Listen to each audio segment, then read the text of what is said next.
No niin, tervehdys kaikille. Mä haluan tänään jakaa meidän kanssa ihan perusasiaa ja katsotaan vähän, että mitä evankeliumi on ja mitä se pitää sisällään. Niin tällaisia asioita katsotaan Jumalan sanasta. Semmoisia kysymyksiä, minkä mä heitän sulle ja mulle, niin on tänään, mitä voidaan miettiä, että kuka Jumala minulle on tai sinulle on. Ja mistä se meidän Jumalan kuva muovautuu? Mistä ne käsitteet Jumalasta tulee meidän elämäämme ja minkä kaltaisena me Jumala halutaan nähdä? Ja miten me ymmärrämme evankeliumia ja oikeastaan miten me ymmärretään tämä evankeliumi, niin me reagoidaan evankeliumiin. Ja äärettömän tärkeää, kun kohdataan evankeliumi, on se ymmärrys, että me ymmärretään se, että mistä meidät pelastetaan. Miksi me tarvitaan evankeliumia? Mitä varten me tarvitaan evankeliumia? Ja onko se ihmiskeskeinen?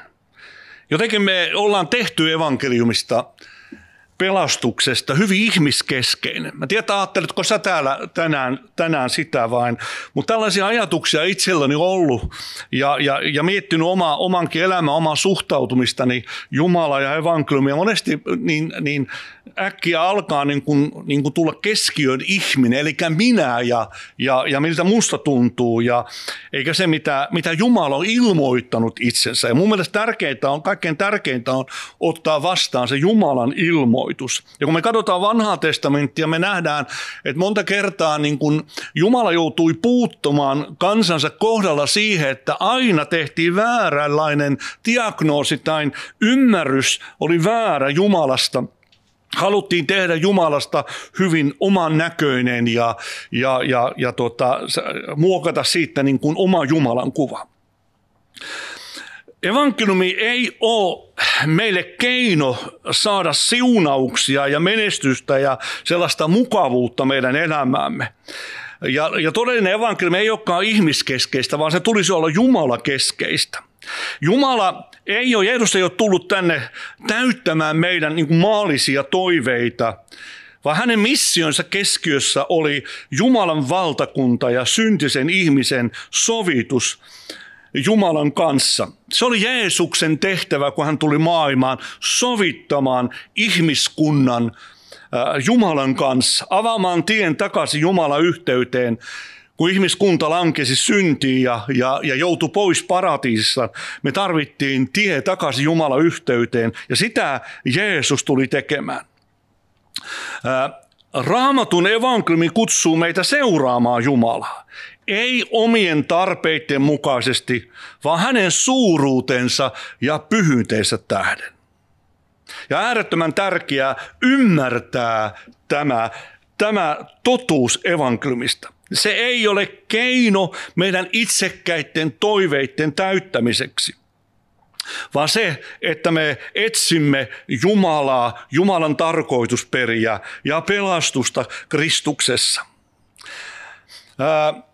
Etsitäänkö me Raamatun ilmoittamaa Jumalaa, vaan omaa käsitystämme siitä? Ja kun mä etsin Jumalaa omien käsityksien ja omien toiveiden mukaan, niin se sallii niin kuin elää itsekästä ja omanlaista elämää omien tavoitteiden ja toiveiden mukaan. Ymmärrät tämäkin oikeassa tässä mittasuhteessa, mitä me tänään tarkastellaan. Toki Jumala on antanut meidän elämä elettävänä ja yksi perustehtävä meillä on elää elämäämme täällä, olla kiitollisia kaikesta Jumalalla, elää ihmissuhteitamme todeksi. Mutta kaiken tämän keskellä on myös se totuus, että Jumala haluaa pelastaa meidät eräänä päivänä tuomiolta. Koko maailma on Jumalan tuomion alla, näin Raamattu sanoo. Ja Jumala suorittaa tätä pelastusoperaatiota Kristuksessa, jossa hän kokoaa valtakuntaansa, omaa kansaansa, seurakuntaa. Evankeliumi on rakennettu sen varaa, että me saisimme paremman elämän täällä. Vaan oikeastaan evankeliumi kutsuu meitä kadottamaan elämämme, että me saataisiin eräänä päivänä iankaikkinen elämä. kuulit ihan oikein, evankeliumi oli rakennettu sen varaan, että mulla olisi hauskaa ja mun toiveet toteutuisi. Vaan Jumala haluaa heränä päivänä, että mä olen hänen valtakunnassaan. Ja kun mä ymmärrän se, että mä en pyhity, mulla on tämä syntiin taipua vanha luonto, tämä vanha aatu, joka aina pyrkii itsekkaasti toteuttamaan omia tavoitteitaan ja toteuttaa omia lihansa himoja. Niin Jumala haluaa meidät vapauttaa tässä, että hänen tahtonsa saisi toteutua meidän kohdallamme. Jeesus joutui monta kertaa havahduttamaan kuulijakuntansa silloin, kun hän lihansa päivänä eli Israelin maassa. Ja eräänä päivänä Johanneksen evankeliumissa siellä 6. lukussa on tapaus, jossa Jeesus ruokkii ihmisiä. Iso määrä, voi tarkastaa sen siellä. Ja ihmiset lähtee tavoittelemaan ja etsimään sitten Jeesusta.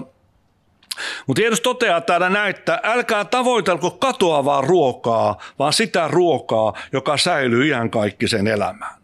Monesti ihminen on hyvin riippuvainen siitä, että miltä musta tänään tuntuu ja mitä mä tänään saan ja onko mulla tänään hyvä olo. Mutta välttämättä ei ymmärrä sitä iankaikkisuutta niin kuin näkökantaa. Ymmärtää sitä, että mä olen ihminen, joka elän tässä ajassa sen tietyn pätkän elämää.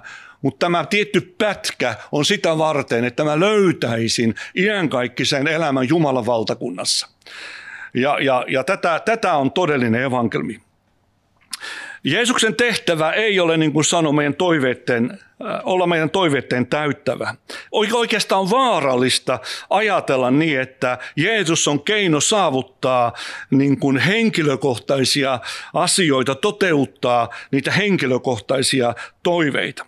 Ja monesti Jeesus on meille sellainen toiveiden tynnyri ja joulupukki, jolta me pyydetään vain parannusta elämänlaatuun ja menestystä ja terveyttä.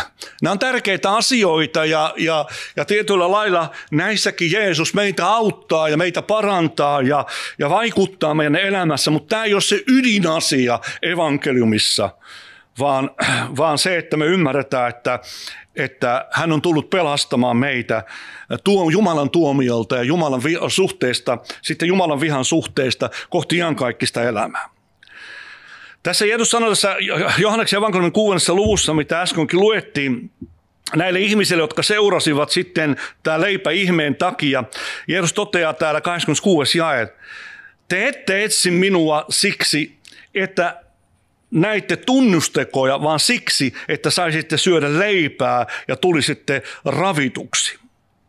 Jeesus ei tullut täyttämään meidän maallisia toiveita, vaan hän tuli toteuttamaan isänsä tahdon ja sovittamaan meidät kaikesta synnistä. Ja niin tottako se on, että hän on luvannut olla meidän kanssamme ja hän on luvannut myös pitää huolen meistä. Hän on luvannut kulkea meidän kanssa tämän tie. Mutta meidän täytyy ymmärtää, että tämä evankeliumin niin kuin koko totuus on kysymys paljon enemmästä kuin minusta ja minun toiveista. On kysymys Jumalan valtakunnasta. Ja sitten kun mä tämän käsitän, niin mä pääsen niin kuin oikeaan mittasuhteeseen näiden totuuksien asioiden kanssa. Monesti niin kuin mua liikuttaa ja mä menetän niin kuin uskon ja luottamuksen Jumalaa, niin kuin jos elämässä on ahdistuksia ja vaikeuksia, ikään kuin me ollaan käsitetty väärin, että meillä ei saisi olla mitään vaikeuksia eikä ahdistuksia, sitten kaikki on hyvin. Mutta Raamattu ei anna tällaista kuvaa. Vaan Raamattu antaa toisenlaisen kuvan ja tätä me halutaan tänään tarkistaa. On kysymys synnin vakavuudesta ja Jumalan pyhyydestä. Ja tämä on niin kuin keskeinen asia tässä totuudessa. Ja jotta me ymmärretään evankeliumi oikein, meidän täytyy ymmärtää Jumalan pyhyys ja syntimme vakavuus. Ymmärtää, mistä on kysymys synnistä. Synti on vakava asia, joka erottaa meidät Jumalasta.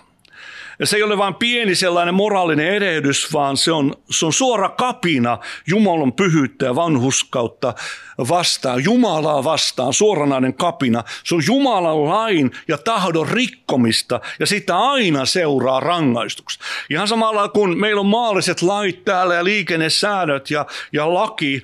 Ja kun lakia rikotaan, niin siitä seuraa aina rangaistus. Ja sama asia kun Jumalan lakia rikotaan, siitä seuraa aina rangaistuksen. Mutta me monesti halutaan lähestyä Jumalaa omilla ehdoilla tai luoda hänestä omanlaista kuvaa. Sellaista kuvaa Jumalasta, joka miellyttää minua ja mä saan niin kuin ikään elää niin kuin mä haluan tätä elämää. Roomalaiskirje 7:7 sanotaan näin. Mitä me siis sanomme? Onko laki syntiä? Ei tietenkään, mutta syntiä ei olisi tullut tuntemaan muuten kuin lain kautta. En olisi tiennyt himosta, ellei laki olisi sanonut, älä himoitse.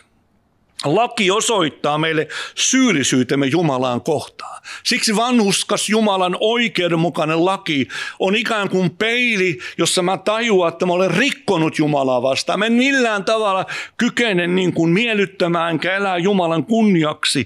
Ja tämä on se totuus tästä laista. Ja se, että mä oon rikkonut Jumalaa vastaan, siitä seuraa tuomio aina. Ja silloin mä käsitän niin kuin tarpeen siitä, että mä tarvin evankeliumia. Kun ymmärrämme tämän vakavuuden, silloin me halutaan silloin niin kuin päästä niin kuin tuomiosta vapaaksi ja me paetaan Kristuksen luo. Laki parhaimmillaan ajaa meidät Kristuksen luo. Se sanotaan Roomalaiskirjassa 3:23. Kaikki ovat tehneet syntiä, ovat vailla Jumalan kirkkautta. Jokainen ollaan samalla viivalla Jumalan pyhyyden edessä. Me ollaan kaikki rikottu Jumalaa vastaan. Me ei olla toteutettu Jumalan tahtoja ja me ollaan syyllisiä Jumalan edessä. Synti rikkoo Jumalan pyhyyttä ja erottaa meidät hänestä. Siksi synnin seuraukset on hirvittävät. Se on ero Jumalasta. Se ei ole vain, että mä teen joitain sellaisia asioita, jotka on väärin, vaan se on kapina suhteessa Jumalaan ja silloin meidät erotetaan Jumalasta. Jumala valmisti pelastuksen ei meidän niin kuin, ensisijaisesti meidän tähtemme, vaan oman ja meidän mukavuudemme tähten, vaan oman kunniansa tähden, oman pyhyytensä tähden. Evankeliumin niin kuin ydin on Jeesuksen risti. Täällä sanotaan, se on ristin ottaminen. Täällä sanotaan Matteus 10 ja 38. Joka ei ota ristiä seuraa minua, ei ole minulle kelvollinen. Jeesus kutsuu meitä ottamaan ristiä seuraa häntä. Ja tämä on voimakas kehotus ja risti ei ole semmoinen symboli mukavuudesta tai siunauksesta, vaan kärsimyksestä, uhrautumista ja omasta tahdosta luopumista. Ja se on aina ihmisluonnolle niin kuin vaikea luopua omasta tahdosta. Raamatussa on älytön määrä esimerkkejä siitä, jolloin ihminen oli vaikea niin kuin alistua Jumalan tahtoon. Aina etsii omaa itsekästä luonnettansa. Jokainen me koetaan ja tunnetaan se meidän itsekäs luontemme. Mitä tämä ristin ottaminen on? Se on sitä, että me hylkäämme omat toiveemme ja mukavuutemme ja antaudutaan täysin Jumalan tahtoon. Ja me lähdetään etsimään Jumalan tahtoa. Ja tämä risti symboloi tätä kärsimystä ja kuolemaa nimenomaan omalle tahdolle ja omalle elämälle. Mä haluan painottaa nimenomaan sille Jumalan vastaiselle elämälle. Ei sille elämälle, sille lahjalle, jonka Jumala on meille antanut, että me eletään täällä elämää ja rakastetaan ja eletään ihmissuhteita hyväksi, vaan nimenomaan tälle alemmalle luonnelle, vanhalle Aadamille, joka aina elää itsekkäästi, omahyväisesti, rikkoen itseänsä ja muita. Ristin kantaminen tarkoittaa, että me olemme valmiita seuraamaan Jeesusta kaikesta huolimatta. Jopa oman mukavuudemme haluamme kustannuksella. Me ollaan valmiita, me ymmärretään tämä, me tarvitaan Jeesuksen antamaa sovitusta ja ristiä. Ristin ottaminen on Jeesuksen seuraamisen ydin.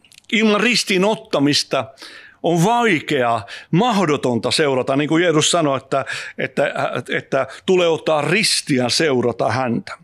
Se ei ole vain valinnainen osa kristityn elämää, vaan välttämätön osa koko tätä uskoa. Ja kun me otetaan risti, me kuolemme omille haluille ja seurataan Jeesusta hänen tiellään. No entäs nämä kärsimykset ja ahdistukset, kun niitä sitten tulee? Miten se on mahdollista, että ahdistuksia ja kärsimyksiä tulee? Raamattu ei lupaa meille helppoa elämää, jotka seuraa Jeesusta. Ja jostakin tällainen niin kuin valhe tulee meidän elämäämme. Ehkä se on niin kuin sille vanhalle luonteelle hyvin ominaista muovata sellainen kuva, että kun uskoon tulee, velat muuttuu saataviksi, eikä ole mitään ongelmia sen jälkeen. Näin minäkin ajattelin, kun uskoon tulin, mutta sitten olen huomannut sen, että kyllä niitä monenlaisia koettelemuksia on, mutta sitten saa todeta, niin kuin Paavali toteaa, että ne on valtavaksi hyödyksi. Ne vie tarvitsemaan Kristusta. Ne tuo nöyryyttä elämään. Ne tuo sitä riippuvuutta Kristusta kohtaan meidän elämässämme. Täällä apostolin teot sanotaan 14 ja 22. Monen ahdistuksen kautta meidän pitää mennä sisälle Jumalan valtakuntaan. Eli ahdistus ja kärsimykset on osa Jeesuksen seuraamista. Me emme pääse Jumalan valtakuntaan ilman vastoinkäymisiä ja koettelemuksia. Me tarvitaan niitä. Niitä tulee se meidän itsekään luontomme takia. Niitä tulee ihmissuhteiden kautta. Niitä tulee sen tähden, että Jumala kouluttaa. Tämä on tietynlainen tällainen koettelemustehtävä, tämä elämä täällä suhteessa Jumalaan, jolloin Jumala koettelee meitä ja ikään kuin valmistaa meitä häntä varten. Ja ahdistuksen osa sitä prosessia ja Jumala valmistaa meitä taivaan valtakuntaa, hänen tarkoitusperinsä. Kun me toteutetaan, kun tämä ei ole ihmiskeskeistä, vaan jumalakeskeistä. Ja Jumala viisaudestaan tietää, kuinka hän meitä kouluttaa, kuinka hän meitä valmistaa. Ja sen tähden me tarvitaan ja on äärettömän tärkeää etsiä tässä suhteessa Jumalan tahtoa. Niin kuin siellä sanotaan, Roomalaiskirje 12 sanotaan, älkää mukautuko tämä maailman menon mukaan, vaan muuttukaa mielenne uudistuksen kautta, jotta ymmärtäisimme, mikä Jumalan tahto. Ja sen takia me tarvitaan sitä omasta mielestämme ja näistä vääristä käsityksistä luopumista, että me voidaan etsiä Jumalan tahtoa. Ja monesti nämä kärsimykset ja ahdistukset, ne puhdistaa meitä sitten meidän itsekkyydestä ja opettavat meitä luottamaan Jumalaa ja auttaa meitä ymmärtämään, että tämä maailma ei ole pysyvä. Me ollaan vain hetken täällä ja joku on sanonut, että jos ei me käsitä tätä iankaikkisuusnäkökulmaan, niin me ei ymmärretä näitä Jumalan totuuksia, että mistä on kysymys. Mutta on luotu tänne hetkeksi iankaikkisuutta varten. Ja se, että mä voin peilata sitä iankaikkisuutta tässä elämässä, kun mä elän nyt. Elänkö mä hetkellisesti ikään kuin näiden maailman asioiden ja himojen ja halujen kautta tätä elämää vaan ja ajattelen, että sinne minne puu kaatuu, sinne se maatuu. Näin ei Raamattu, se ei ole evankeliumia. Evankeliumi on sitä, että mä ymmärrän sitä, että mun elämä ei pääty tähän aikaan, vaan oikeastaan Kristuksessa mä määrään se, että mikä on elävä iankaikkisuus. On olemassa taivas ja on olemassa helvetti. Ja Jumala haluaa viedä meidät taivaaseen. Ja sen tähden mä tarvitsen tätä evankeliumia. Roomalaiskirje 5 luku ja 3 ja 4 sanotaan näin. Me kerskaamme myös ahdistuksista tietäen, että ahdistus saa aikaa kärsivällisyyttä. Paavali kirjoittaa vankilassa niin kuin roomalaiskirjettä ja oikeastaan kaikkia kirjeitä. Paavali kävi näitä läpi, monia ahdistuksia ja kärsimyksiä. Ja hän toteaa, niissä on hyötyä Kristuksessa. Silloin kun mä koen ne Kristuksessa, Jumala koettelee meitä. Elämä ei ole sillä tavalla ikään kuin tämmöistä niin kuin valheellista, että kaikki hyvin, ikään kuin keisarin vaatteet päällä, että mä uskon johonkin, mihin mä en usko. Vaan elämä on jalat maassa olemista ja sitä, että siinä on monenlaisia vastoinkäymisiä ja me uijaan vastavirtaa. Jalokala ui aina vastavirtaa. Me emme mukaudu tämän maailman käsitteiden, arvojen. Ja tuntuu vielä enemmän, että seurakunta joutuu vielä enemmän tämän päivän, niin kuin ajatellaan länsimaita. Me nähdään tämä monissa maissa tuolla, mistä kristittyjä vainotaan. Satoja miljoonia kristityt joutuu maksaa kallista hintaa Kristuksen seuraamissa. Ehkä me länsimaissa ollaan totuttu tällaiseen helppoon elämään ja ikään kuin ei ole mitään vaikeuksia ja ikään kuin vaan lauletaan ylistyslaulia ja sitä se hengellisyys on. Mutta mä uskon, että Jumala haluaa viedä syvemmälle. Jotenkin itsestä on tuntunut joskus siltä, kun ajattelee, että vainottujen seurakunnan puolesta rukoilla ja tuleekin rukoilla ja pitää rukoilla. Mutta jotenkin tuntuu joskus ikään kuin ohkaiselta ja hauraalta rukoilla. rukoilla heidän puolestaan, kun jotenkin tuntuu, että ehkä he on päässeet vielä syvemmälle tähän Jumalan evankeliumin totuuteen kuin minä täällä. Ja jotenkin että tuntuu, että minä tarvisin rukousta enemmän, että käsittäisin tämän totuuden, mitä tänäänkin ollaan tässä käsitelty. Ja sen takia ahdistus ja kärsimys opettaa meitä riippumaan niin kuin Jumalasta, olla riippuvainen hänestä ja ei omista kyvyistään, vaan olla niin kuin antautunut Jumalalle. Ja siksi kärsimys on Jumalan työkalu, jonka kautta hän muovaa meitä enemmän Kristuksen kaltaiseksi. Ja mä tiedän, että kun me eletään kärsimyksen siinä ytimessä ja vaivassa ja ahdistuksessa, ja on monenlaista kärsimystä, on itse aiheuttua kärsimystä, mutta sitten näitä asioita, joita Jumala käyttää, oikeastaan Jumalan suuruudessa ja meidän virheitäkin käyttää meitä koulutakseen ja meille hyödyksi ja Jumalan valtakunnalle hyödyksi. Ja se on ihana asia, se on ihana luottaa siihen, että kun Raamattu sanoo, että kaikki yhdessä vaikuttaa niiden parhaaksi, jotka Jumalaa rakastavat. Kaikki myötä vaikuttaa. Myös mun virheet myötä vaikuttaa, jos mä oon nöyrä ja nöyry Jumala edessä ja ymmärrän Jumalan pyhyyden ja suuruuden ja ymmärrän ja luotan Jumalaa, ettei mitään tapahdu elämässämme Jumalan sitä sallimatta. Ja tämä ristiin ottaminen tarkoittaa, että mä hyväksyn sen kärsimyksen. Se on osa Jumalan suunnitelmaa meidän elämäämme. Että mä hyväksyn siihen, men kapinoin vastaan. Vaan mä luotan siihen, että okei, Jumala kouluttaa. Raamatussa on paljon esimerkkejä. Ihan vanhasta testamentista Uuteen testamenttiin siitä, kuinka Jumala kouluttaa kansansa, yksilöitä, monen ahdistuksen kautta. Ja ajatellaan Hebrean kirjettä 11 tätä uskon lukua, jossa puhutaan niistä, jotka voittivat voittamalla, mutta niitä, jotka myös kärsimyksen kautta voittivat. Ja sanotaan, että se lopullinen päämäärä sit todistaa siitä, että kerta kaikkiaan on saanut elää Jumalan suunnitelmassa kaikesta huolimatta. Jumala kutsuu meitä kuolemaan omille haluille ja elää Jumalan tahdon mukaan. Ja risti edustaa tätä kuolemaa omalle itselle. Ja sitä, että mä antaudun Jumalalle. Mä haluan seurata häntä vaikka kuolemaan.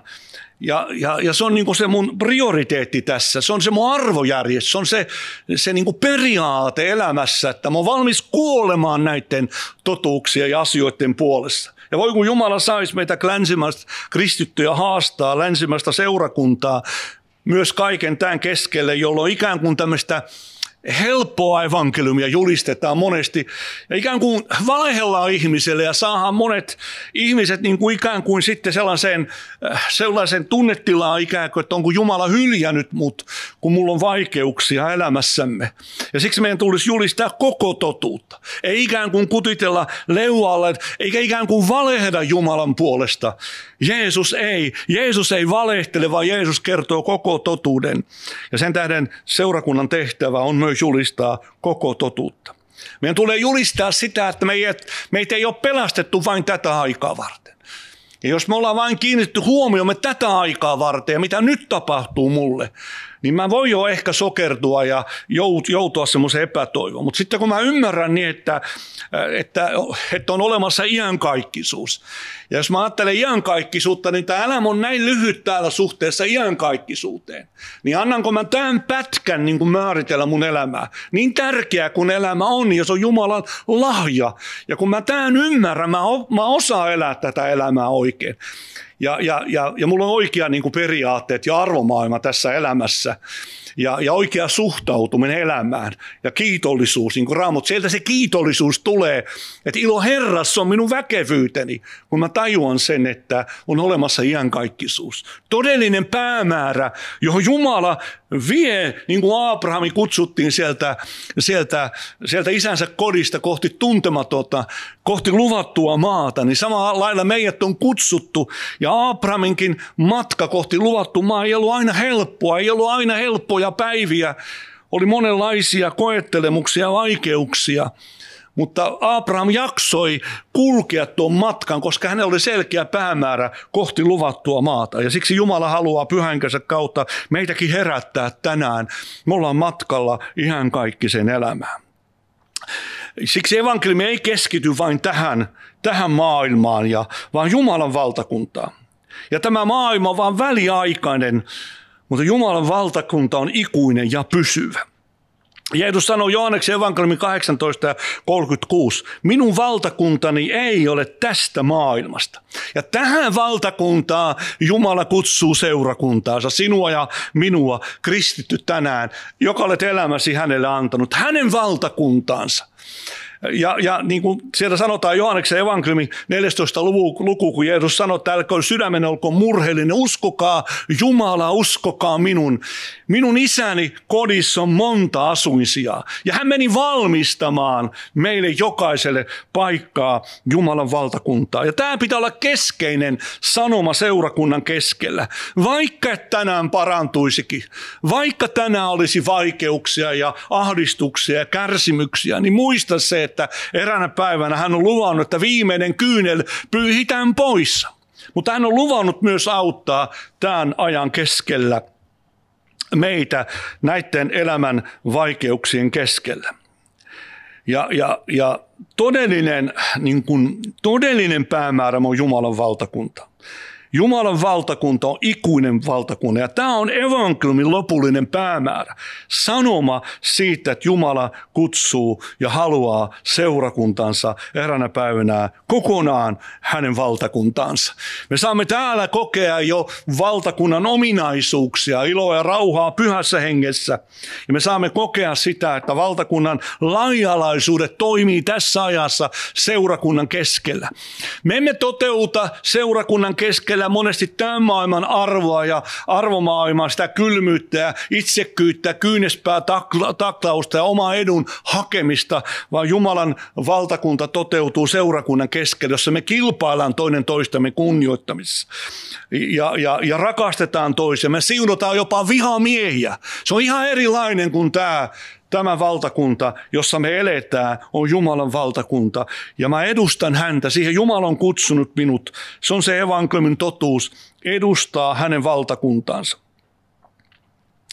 Täällä sanotaan Filippiläiskirjeessä 3:20, jolloin Paavali toteaa, mutta meidän yhdyskuntamme on taivaassa ja sieltä myös odotamme Herraa Jeesusta Kristusta vapahtajaksi. Tämä oli Paavalin motto. En enää elä minä, vaan Kristus minussa. Ja Paavalin motto oli elämässä että todellinen minun valtakuntani on taivaassa. Ja minäkin kristittynä totta kai olen kiitollinen isänmaasta, elän tässä maassa kunnioittaen tätä maata, mutta samalla niin kokea tätä kaksoiskansalaisuutta, että mä olen Suomen kansalainen, mutta mä olen myös Jumalan valtakunnan kansalainen. Ja tämä Jumalan valtakunnan kansalaisuus pitäisi olla niin kuin meille niin kuin sellainen kantava voima, sellainen perustus. Ja sillä tavalla me myös osataan elää tässä ajallisessa valtakunnassa niin, että me, niin kuin siellä sanotaan Roomalaiskirje 13. luku, että me kunnioitetaan esivaltaa, kunnioitetaan tämän maailman asioita ja oikeassa mittasuhteessa. Tätä aina on kristityt tehnyt, ollut aina eduksi, vaikka tänä päivänä haukutaan ristinuskova ja ristittyjä jotenkin, että he olisivat tämän maailman niin kuin ikään kuin paha lintu. Mutta aina on näin, kun luetaan Raamattua. Raamattu sanoo, että meidän tulee tehdä työtä ja elää niin kuin ihmisnormeiden mukaan ja elää niin, että me voitaisiin elää vain itseämme varten, vaan elää toisia varten, etsiä toisten etuja ja viedä niin kuin nälkäiselle leipää. Tätä Raamattu opettaa. Ja tämä on kuva siitä Jumalan todellisesta valtakunnasta. Ristiuskolla on aina ollut vahva tämmöinen niin kuin ajassa oleva niin kuin ilmiö ja tekeminen, jolloin ihmisiä on autettu ja tällä tavalla. Se, että me päästään Jumalan valtakuntaan, että me päästään tähän evankeliumin totuuteen ja sovitukseen, meidän tulee tehdä parannusta elämästämme. Ja Jumala kutsuu meitä parannuksen tekoon. Ja parannuksen teko ei ole vain semmoinen yksittäisten syntien tunnustaminen, vaan se on myös väärien käsitysten ja ajatusten hylkäämistä Jumalasta. Meidän täytyy tehdä parannus vääristä kuvitelmista, jota meillä voi olla Jumalasta. Meidän tulee luovuttaa ne pois ja ottaa se ilmoitus, jota Jumala on meille antanut hänestä. Ja silloin me joudutaan tekemään parannusta elämästä. Me totta kai myös synnistä parannusta ja siitä, että me ollaan ollut erossa Jumalasta. Jumalan tunteminen tarkoittaa, että me hyväksytään hänet sellaisena kuin hän on. Hyväksytään hänet sellaisena kuin Raamattu ilmoittaa, eikä sellaisena kuin me haluamme hänen olevan. Ja Raamatussa on esimerkkiä tässä, että niin kuin aiemmin jo sanoin, että me mielellämme muokkaamme Jumalaa. Mielellämme sanoo, että Jumala on tämän kaltainen ja tämän kaltainen. Ja sitten se vaihtuu elämän olosuhteiden mukaan. Silloin kun on hauskaa ja kivaa, niin Jumala on ihana ja valtava. Mutta silloin kun on vaikeuksia, niin hänestä voi tulla diktaattori ja hirvitys. Sen tähden me tarvitaan Jumala itse kertomaan, kuka hän on. Me tarvitaan Jumalan ilmoitusta ja nöyryyttä hyväksyä se, mitä Jumala on itsestään sanonut. Ja me tarvitaan se, että me tehdään parannusta ja hyljätään ne omat käsitykset Jumalasta, eikä eletä vaan omille haluille. Ja Jumala haluaa niin kuin meitä kehottaa tänäänkin, että me ollaan valmiita tähän kutsuun, ottaa ristiä, seurata Jeesusta. Ja vaikka se toisi kärsimyksiä ja ahdistusta meidän elämäämme, niin meidän täytyy muistaa, että meitä valmistetaan taivasta varten. Se on lopullinen päämäärä. Jumalan valtakunta. Se on se perintö, joka meillä on Kristuksessa. Ja se on äärettömän ihana asia. Niin kuin Paavali sanoi tuossa, että Paavalin niin kuin kansallisuus ja yhteiskunta, ja siellä tuli kreikan kielessä sana, hänen politiikkansa oli, hänen kaupunkinsa oli se Jumalan valtakunta. Ja ikuinen valtakunta. Ja siellä ei ole kärsimystä. Siellä pyyhitään viimeinen kyynel meidän silmistämme pois. Ja siellä me saamme kokea lopullisesti sen pelastuksen, sielujemme pelastuksen. Ja se me saamme nähdä vapahtajamme kasvoista kasvoihin. Sen tähden mä haluan meitä tänään kehottaa. Ollaan tosissaan Kristuksen kanssa. Seurataan häntä. Hän antoi esimerkin siitä, kun Jeesus tuli maailmaan. Hän tyhjensi itsensä Filippiläiskirjeen mukaan. Tuli orjaksi, tuli ihmisen kaltaiksi. Hän antoi kokonaisvaltaisesti koko elämänsä tätä tarkoitusperää varten, että hän voisi pelastaa sinut ja minut. Että hän voisi eräänä päivänä viedä meidät Jumalan valtakuntaan. Ja siinä on esimerkkiä meille. Ja kun me katsotaan Jumalan apostoleita ja me katsotaan Paavalin elämää, Paavali toteutti sama esimerkki. Luki kaiken roskaksi, antautui täysin Jumalan valtakunnan asioille ja oli valmis kärsimään, näkemään vaivaa, vilua ja nälkää, ruoskaa, vainoja, ahdistuksia sen tähden, että hän halusi toteuttaa Jumalan tahtoa. Hän halusi toteuttaa, niin kuin Jeesus sanoi, minun ruokani on tehdä Jumalan tahdon. Mikä sun ruoka tänä päivänä? Onko se tämä ajallinen leipä? Onko nämä ajalliset asiat, se ruoka, se mistä nautinto tai se ilo, josta minä ammennan? Vai onko minun ruokani, onko minun iloni Jumalan valtakunta, Kristuksen tuntemus? Ja tähän Jumala haluaa meitä tänään haastaa Jeesuksen nimessä. Mä toivon, että jonkunlainen käsitys sulle jäisi näistä asioista, mitä halusin tänään tässä hetkessä jakaa sinulle ja minulle. Mutta rukoillaan hetki. Isä, me ollaan oltu sinun sanasi ääressä. Pyhänkin, avaa sinä tätä totuutta meille enemmän. Auta niin, että me oppisimme tuntemaan sinua niin kuin sinä haluat meidän oppivan sinua tuntemaan. Ei niin kuin me haluamme oppia tuntemaan, vaan niin kuin sinä haluat. Ja anna meidän ymmärtää, ja mä erityisesti haluan siunata niitä ihmisiä, jotka tänä päivänä kärsivät ja ovat ehkä sairauden ja monenlaisten koettelemuksien keskellä. Mä haluan siunata siinä mielessä, niin kuin Raamattu sanoo, että saa olla turvallisella mielellä, koska hän on luvannut olla meidän kanssamme. Kipujemme keskellä, kyynelten keskellä, ahdistuksen keskellä, monen kivun keskellä, jota me saamme elää tässä ajassa monta kertaa. Sen tähden Jumala saakoon rohkaista ystäväni sinua. Ja Jumala lähettäköön meitä ja me oltaisiin kuuliaisia, niin kuin Raamattu sanoo, että me voitaisiin itkeä itkevien kanssa, iloita ilottuvien kanssa. Jumala haluaa, että me ollaan liikkeellä. Herra, kiitosta siunaat meitä ja Herra, tapahtukoon sinun tahto meidän elämässämme Jeesuksen nimessä. Aamen.